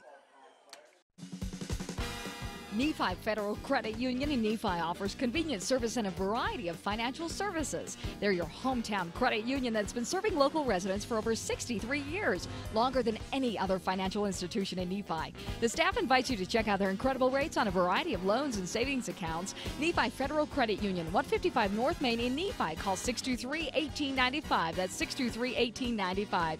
Nephi Federal Credit Union, proud supporter of the Wasps this season. National Vinyl Products of Nephi has been a part of Juab County since 2004. The management and staff take pride in supporting the students of Juab High School in the game and in the classroom. The company manufactures high-quality vinyl fencing for a host of uses around the state. If you're 18 years of age and would like to join the workforce at National Vinyl Products in Nephi, please send an email to jobs@nvpfence.com. That's jobs@nvpfence.com. The entire staff and crew at National Vinyl Products wish the Wasps the best of luck this season. Spanish Fork. Now we start the 7th inning, and we are ready to go here. The first batter up to the 7th inning here for the Duchesne Eagles. They're going to go in the middle of their order is Crumb, Josie Crumb. And first pitch for her, she hits it foul down the third base line. Second pitch, she hits it, lifts it into left field. Going back is Coyle, and is able to make the play out there is Coyle for the first out of the inning. That's a big out to start the inning there. It'll bring up Alyssa Grant. Alyssa Grant has a couple of hits in the game. Again, all the Duchesne hitters are great hitters. They just keep pounding the ball, and you have to make plays on them if you're going to beat them, because they're going to hit it. Hits a shot over the center shortstop all the way to the fence, quickly up with it, back into the infield. As she let that go, there was a chance at a tag there. They do cut it off, and not before the runner in Alyssa Grant gets a double there to get into scoring position. And right back at you, what we're saying, Duchesne just keeps pounding that softball. That brings Maddie Karen to the plate. She hits it to the shortstop. It's a slow roller, picked up easily. Throw it out to first base. Throw back across, cut off by the pitcher, probably a good thing. They weren't going to get the runner out at third base. But there's 2 outs now in the inning as Karen is thrown out at first base. So Sierra Leffler now comes to the plate. Couple of hits in the game. And if Millard has any chance, they probably need to shut this run off and not let anything else score here. That's the pitch on the inside part, strike 1.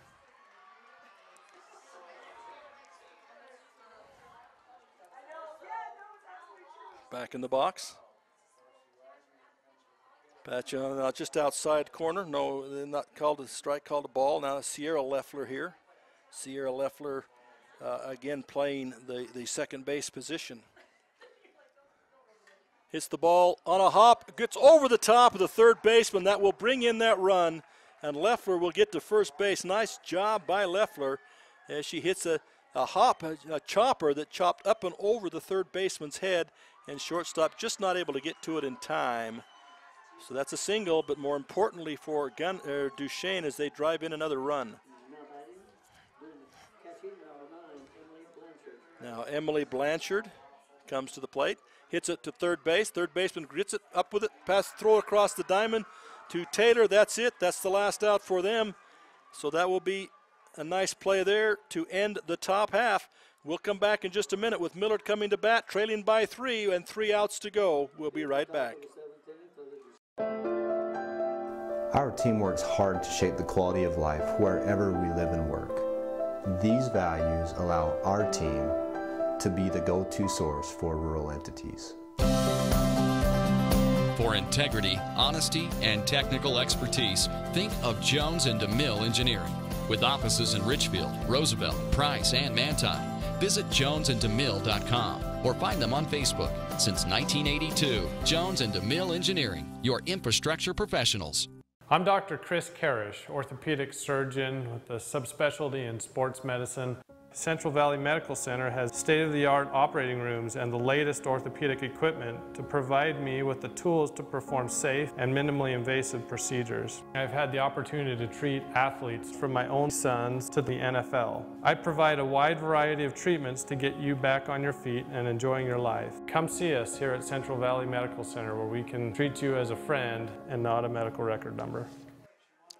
Welcome back now. Bottom of the 7th inning now, setting the stage. Millard is down to their last 3 outs. They trail by 3. We'll see how big that run is that they just gave up there in the top of the 7th to stretch it out to 3 runs. Millard will start again at the bottom of the order, Kerry Carter, but Kerry Carter's got 2 hits on the day, both times hitting the pitcher and getting herself on base. So we'll see what happens here as we start the inning with Kerry Carter batting. She'll be followed by the top of the order, Cadence Coyle. It's identical to the way they started last inning, and Carter got on, Coyle got on, Wade got on, Stevens got on, and Megan Rasmussen, and they all scored. Those are the 5 runs they got. And it's going to take somewhat that same effort here in the bottom of the 7th in order to get these 3 runs, at least to tie the ball game. They need at least 3 to tie and 4 to win. Leffler still pitching. Jaislyn Leffler still pitching for Duchesne. Oh, a nice play by the third baseman as Carter strokes the first pitch, hits a line shot just at the head of the third baseman. She goes up and gets it just above her head and records the first out. That's huge in this situation to get that first out and keep the runner off the base. Now you've got Coyle, who's got she's got 4 hits in the ball game with this little slap style hitting. She's got 4 hits so far, and they've all been kind of bloops in the infield. Let's see what she gets this time. Pitch on the outside corner, called a strike. Strike 1. She stands back in. Leffler takes the sign from the coach, figures it out on the arm bound, and steps back to that plate. Here it comes on the outside, a little bit low this time. Ball 1, 1-1.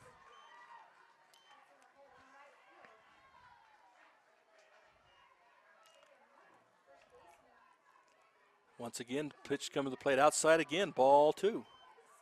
2-1 the count now.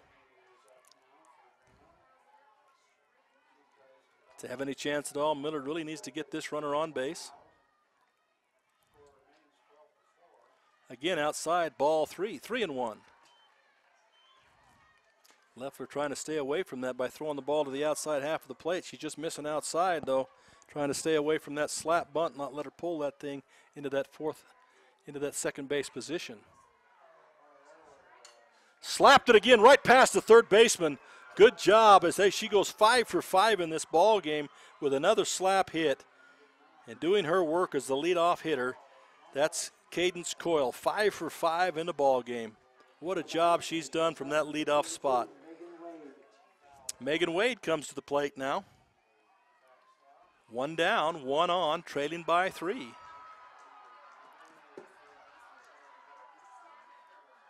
Pitch is a little high, ball 1.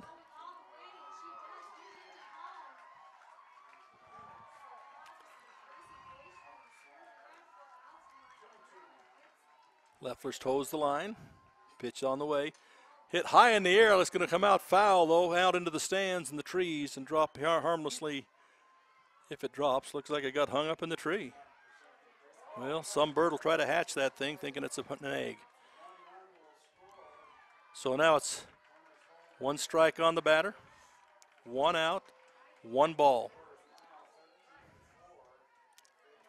Back in the batter's box, the pitch on the way.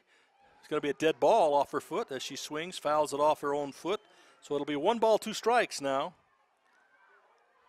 And Megan Wade down to a tight spot. Make sure you just cover up and make some kind of contact.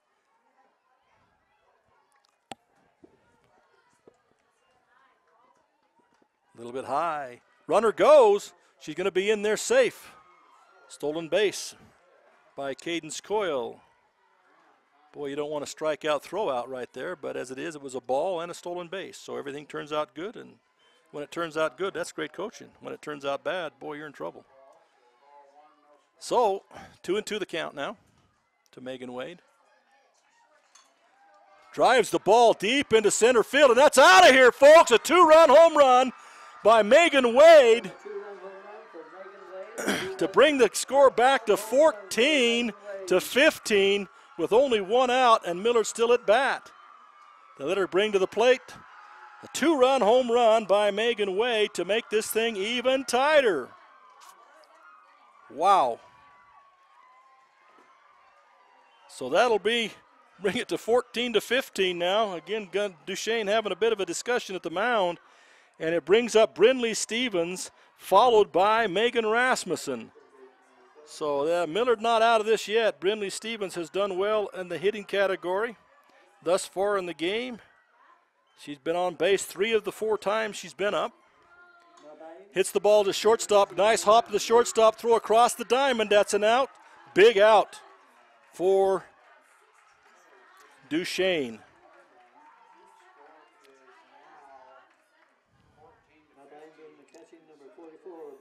And again, I come back to, is this the time maybe you put this batter on and let the next batter swing? The next batter has not had success in this game. She did have a single last time up.